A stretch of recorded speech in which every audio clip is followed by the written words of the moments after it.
할렐루야. 사람의 일생을 나누면은 소년기, 청년기, 장년기, 노년기라고 합니다. 그런데 성경을 자세히 보면은 노년의 축복을 가장 귀한 축복이다 그렇게 합니다. 노년에 많은 복을 누리고 살아가시기를 바랍니다. 죄의 원인이 되는 죄를 신학적인 용어로는 오리지널 신이라 원죄라고 이야기합니다. 종교개혁자 존 칼빈은 이 원죄의 성격을 불신앙적 교만이라고 정의를 했습니다. 다시 말해 불신앙적인 교만이 모든 죄의 원인이 되는 죄가 된다는 것입니다. 그래서 사람이 짓는 죄 중에서 가장 큰 죄가 교만의 죄입니다. 그런데 이 교만보다가 더 큰 죄가 성경은 낙심과 좌절이라 그렇게 합니다. 사실 교만과 절망은 하나입니다. 교만과 절망이 왜 무서우냐? 그것은 불신앙에서 나오기 때문이라. 하나님의 능력을 부정한다 그 말입니다. 하나님의 사랑을 부정합니다. 하나님의 은혜를 부정합니다. 그래서 교만과 절망은 무서운 죄다. 그래서 우리는 신앙으로 살아야 합니다. 하나님 믿는, 하나님을 섬기는 믿음으로 잘 살아야 합니다. 하나님의 사랑과 하나님의 은혜를 늘 믿고 살아야 됩니다. 하나님의 능력을 믿어야 되고 하나님의 은혜를 믿어야 되고, 할렐루야. 우리의 생각으로 된다 안 된다 그렇게 살면 안 됩니다. 전능하신 하나님이 된다고 하면 되는 것이고 하나님이 안 된다고 하면은 아닌 줄로 믿습니다. 이 세상 모든 일이 내 생각 내 힘만으로는 안 되는 것입니다.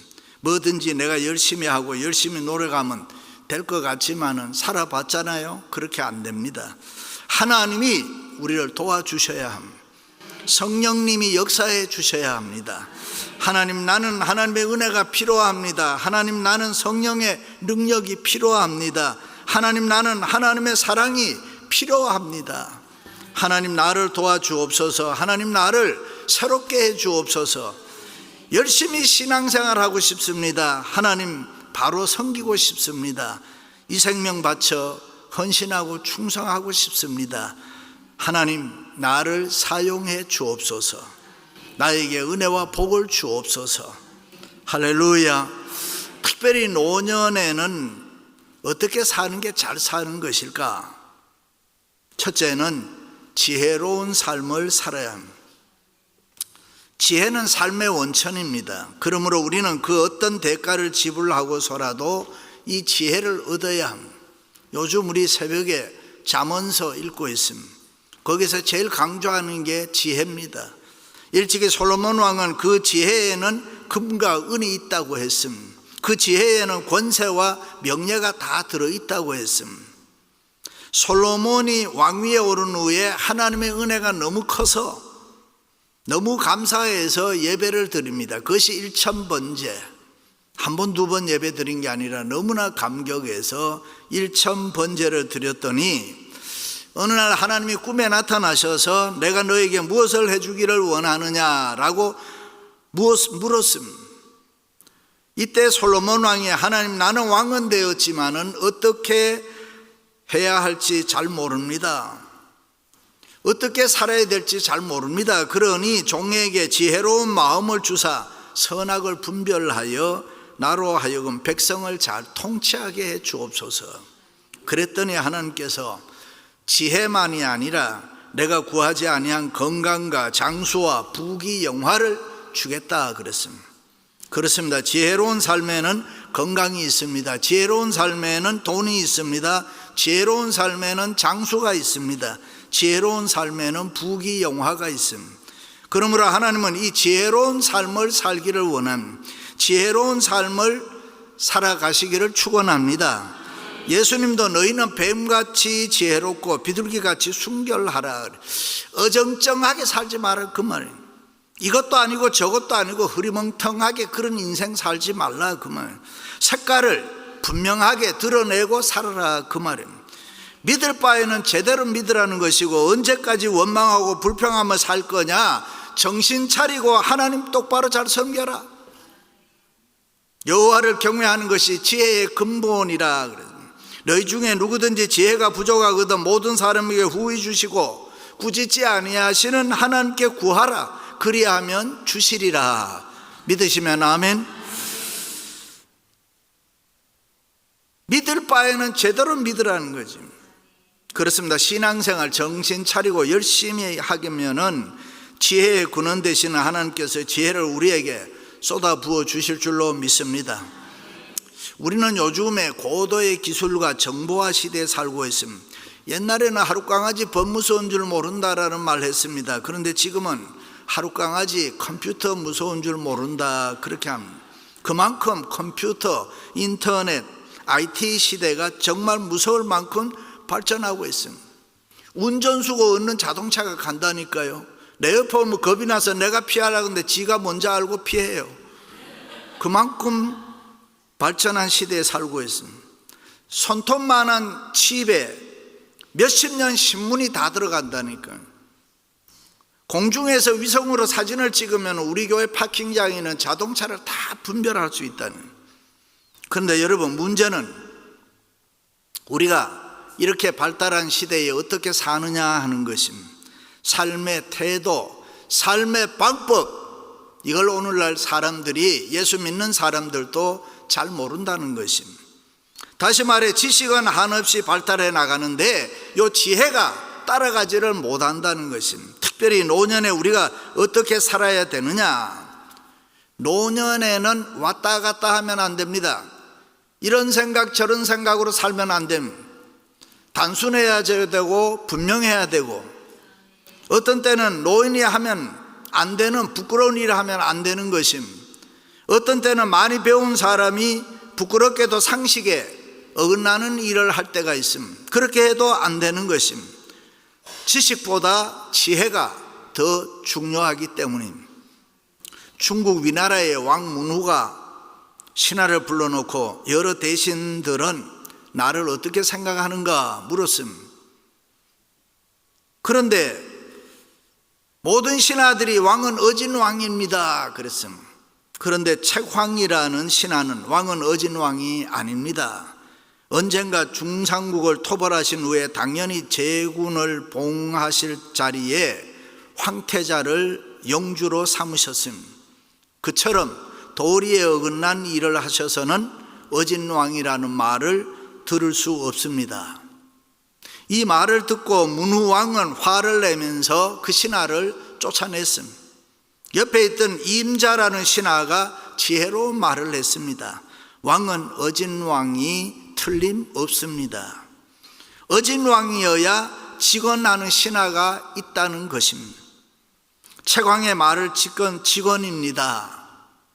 그 소리를 듣고 왕은 허참 그렇구만, 화가 풀리고 책왕을 다시 불러서 벼슬을 주었다. 지혜는 위대한 힘이 있습니다. 지혜는 기적을 일으키는 능력이 있습니다. 할렐루야.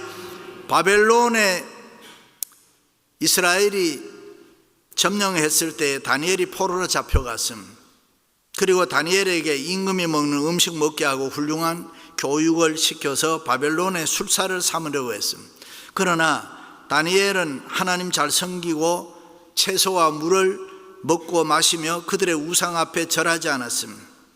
다니엘은 지혜로운 사람이었기 때문에 왕에게 잘 보이는 것이 중요한 것이 아니라 하나님께 잘 보이는 것이 중요했기 때문에, 그런 지혜가 있었기 때문에 하나님은 그를 보호해 주시고 가는 곳마다 높이 들어 다니엘을 축복해 주셨습니다. 사랑하는 성도 여러분, 지혜로운 삶 살아가시기를 주님의 이름으로 축원합니다. 두 번째, 노년에 잘 사는 방법은 세월을 아끼는 삶을 살아야 합니다. 시간을 아끼라는 것입니다. 세월을 아끼라는 것입니다. 왜요? 날아가는 새처럼 빨리 가니까, 유수처럼 흘러가니까 너무 빠르다는 것입니다. 누군가 인생을 가르쳐서 없고 없다가 없어지는 것이라.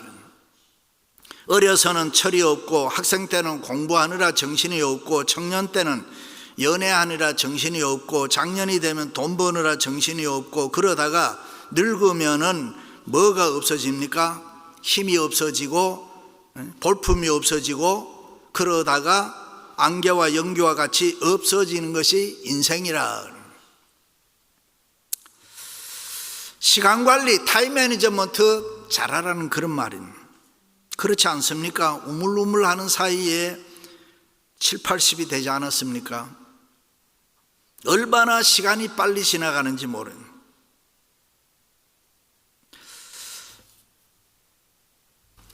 하프타임이라는 책을 쓴 밥 버퍼드는 현재 미국에서 케이블 TV로 가장 성공한 사람 가운데 한 사람. 그런데 그는 죽어서 묘비에 무슨 문구를 쓸까 그러다가 X100이라고 썼습니다. 씨 뿌리는 비유에서 100배의 수확을 이야기합니다. 나는 기업가로서 좋은 땅에 뿌려져서 100배의 수확을 얻는 자가 되고 싶다, 그런 말입니다. 그렇습니다. 우리에게 주어진 시간, 주어진 세월을 아껴야 합니다. 앞으로 살 시간이 얼마 남지 않았습니다. 잠시 잠깐 후면 주님 앞에 서야 합니다. 그리고 우리가 살아온 인생의 삶을 계산해야 되는 것입니다. 착하고 충성된 종이라고 칭찬받을 수도 있을 거고, 혹 악하고 게으른 종이라고 책망받을 일도 있을지 모르겠습니다. 그러므로 여러분, 이 세상 사는 동안 썩어질 육신 위해서 낭비하지 마십시오.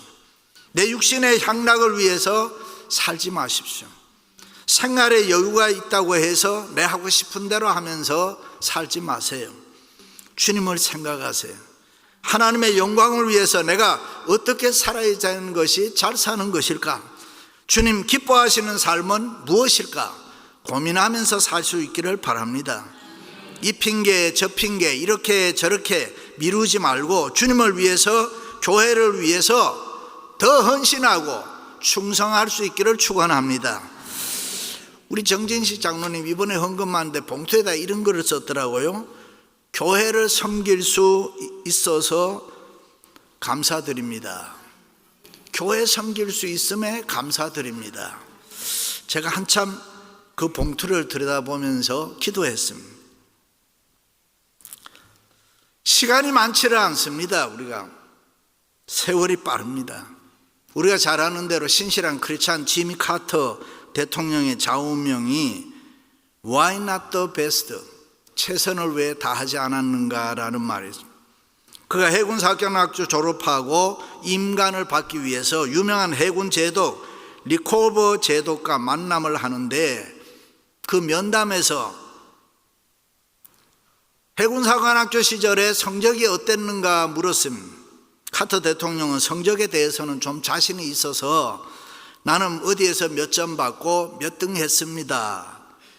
그랬더니만 그 소리를 듣고 있던 제독이 호통을 치면서 그 성적이 자네가 최선을 다한 결과인가? 왜 최선을 다하지 않았는가? 책망을 들었다고 합니다. 그날 밤에 지미 카터 대통령은 이런 생각을 했다 그래요. 내가 인생을 다 살고 주님 앞에 서는 날, 주님께서 이 제독과 비슷한 질문을 나에게 던질지 모른다. 너는 최선을 다하며 시간을 아꼈느냐? 그리고 주님께서 만약에 왜 최선을 다하지 않았느냐고 물으신다면 내가 부끄러운 자가 된다. 그는 그날 밤에 인생의 좌우명을 얻었다고 합니다. 그리고 죽는 날까지 헤비타드 미니스터리에서 일하면서 집 없는 사람 집 지어주고, 가난한 사람 도와주고, 주일학교 교사로 교사하고, 한 달에 한 번씩 교회 청소날이 되면은 로잘린 부인과 함께 꼭 했다는 것입니다. 그렇습니다. 노년에는 시간을 아끼고 가치 있게 살아야 됩니다. 세월을 아끼고 정신 차리고 살아야 됩니다. 때가 가기 때문입니다. 잠자고 있는 시간을 깨우라는 책에 보면은 시작해야 될 일이 있고, 우리가 더 해야 될 일이 있고, 덜 해야 될 일이 있고, 정지해야 될 일이 있다 했습니다. 주님의 영광을 위해서 세월을 아끼며 더 열심히 살아가시기를 주님의 이름으로 축원합니다. 마지막으로 주님의 뜻대로 살아야 합니다. 그러므로 어리석은 자가 되지 말고 오직 주의 뜻이 무엇인가 이해하라. 내 뜻대로, 내 생각대로, 내 주장대로 살지 말고, 그런 삶은 어리석은 삶이다. 그러므로 주님 뜻대로 살기 위해서 주님의 뜻이 무엇인가를 분명하게 이해하라는 것입니다. 그렇습니다. 우리가 이 세상에서 아무리 열심히 노력하고 애쓰며 살아도 주님 뜻대로 살지 않으면 nothing, 아무것도 아닙니다. 아무 소용이 없습니다. 그러므로 우리는 무슨 일을 하든지 주님 뜻대로 살아야 되고, 주님 뜻대로 순종해야 되고, 할렐루야. 하나님이 원하시는 것이 무엇이고 하나님이 기뻐하시는 일이 어떤 일이고 그것을 이해하고 그 뜻대로 살기 위해서 노력해야 될 줄로 믿습니다. 주님의 뜻과 내 뜻이 어느 것이 더 소중하게 생각합니까? 내 뜻을 꺾어서 주님의 뜻에 복종시킬 수 있어야 합니다. 그런데 그게 쉽지를 않습니다. 그것에 아픔이 있습니다. 그리고 거기에 희생과 고통이 있습니다. 경우에 따라서는 목숨까지도 바칠 각오가 돼 있어야 주님 뜻대로 살아갈 수가 있습니다. 하나님, 내가 이렇게 살아야 됩니까? 될 수만 있는 대로 이 잔을 내게 옮겨 주옵소서. 그리고 이 기도 다음에 반드시 따라야 하는 기도가, 그러나 내 뜻대로 마옵시고 아버지의 뜻대로 하옵소서. 그렇습니다. 기도할 수 있을 때 우리가 그런 마음으로 하나님 앞에 매어 달릴 때에 하나님께서 우리에게 힘을 주시고 평안을 주시고 감당할 수 있는 은혜를 주시는 줄로 믿습니다. 예수님께서 겟세마네 동산에서 그런 기도 드렸을 때에 자기를 배신한 가룟 유다를 만났을 때에 친구여 그랬습니다. 그를 따뜻하게 맞이할 수 있었습니다. 그리고 담대하게 예수님은 십자가 지셨습니다. 그렇습니다. 노년에는 미워하는 사람 있으면 안 됩니다. 무조건 사랑하면서 살아야 됩니다. 무조건 베풀면서 살아야 됩니다. 무조건 축복하면서 살아야 됩니다. 그것이 천국을 준비하는 삶이기 때문입니다. 그렇습니다. 한 성도가 신앙생활 하면서 감격스럽게 사느냐 아니면은 짜증내면서 사느냐, 그 차이가 무엇이라고 생각합니까? 무엇이 한 성도로 하여금 하늘의 기쁨을 누리게도 하고 평안을 누리게도 하면서 살 수 있을까? 그것은 주님 뜻대로 사는 삶입니다. 그렇습니다. 그리스도인들이 일평생 살아가면서 주님께 배우는 것은 바로 내 뜻을 주님의 뜻에 복종시키며 사는 것입니다. 그것은 쉬운 일이 아닙니다. 어렵고 힘든 일입니다. 그러나 주님의 뜻을 앞세울 때에 세상이 주지 못하는 감사가 있고 감격이 있고 기쁨이 있고 평화가 있고 새로운 은혜와 축복을 누릴 줄로 믿습니다. 그러므로 우리는 무엇을 하든지 이 일이 과연 주님의 뜻에 합당한 일인가 살펴봐야 돼요. 내가 아무리 옳다고 생각하고 아무리 내가 맞다고 해도 하나님의 뜻에 합당하지 않으면은 아무리 손해가 나도 나는 하지 말아야 됩니다. 어떤 처지에 있어도 주님의 뜻대로 사는 것, 그것이 우리가 가장 잘 사는 방법인 것입니다. 그럴 때 하나님께서 우리에게 은혜와 복을 주시고 우리를 가장 안전하고 좋은 길로 인도해 주실 줄로 믿습니다. 범사가 형통하게 되고 100배의 열매를 맺게 하실 것입니다. 특별히 오늘 헌신을 다짐하는 안디옥 상록 선교 회원 여러분, 노년을 잘 사는 방법이 뭡니까? 노년에는 지혜로운 삶을 살아야 됩니다. 그리고 시간과 세월을 아끼면서 어떤 일이 있어도 주님 뜻대로 사는 길입니다. 그렇게 살아갈 수 있기를 주님의 이름으로 축원합니다.